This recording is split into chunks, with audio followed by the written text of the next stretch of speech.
السلام علیکم پاکستانیوں پیٹرولیم مصنوعات جو ہیں، ہماری پٹرول ہو گیا، ڈیزل ہو گیا، ان کا ریٹ بہت زیادہ بڑھ گیا ہے۔ اس کا عوامل و حکومت بتاتی ہے کہ جنگی ماحول ہے۔ یہ بھی ایک بہت بڑا فیکٹ ہے بالکل ہے۔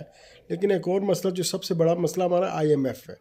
آئی ایم ایف کو بھی اس نے بھی لیوی کا جی بڑھا دیں۔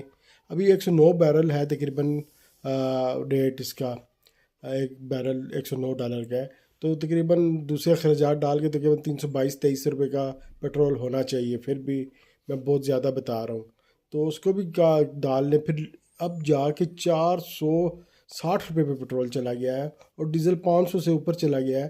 تو یہ صرف جنگی مسئلہ نہیں ہے، یہ پرابلم بھی ہے، لیکن سب سے بڑا ہماری نااہلی ہے۔ ہمارے پاس ڈالر نہیں ہے، جو ہم قرضہ لیتے ہیں آئی ایم ایف سے، جو ہماری معیشت بالکل نیچے پہ نیچے جائی جا رہی ہے۔ یہ سب سے بڑا مسئلہ ہے۔ معیشت نہیں سنبھل رہی ہماری اس حکومت سے۔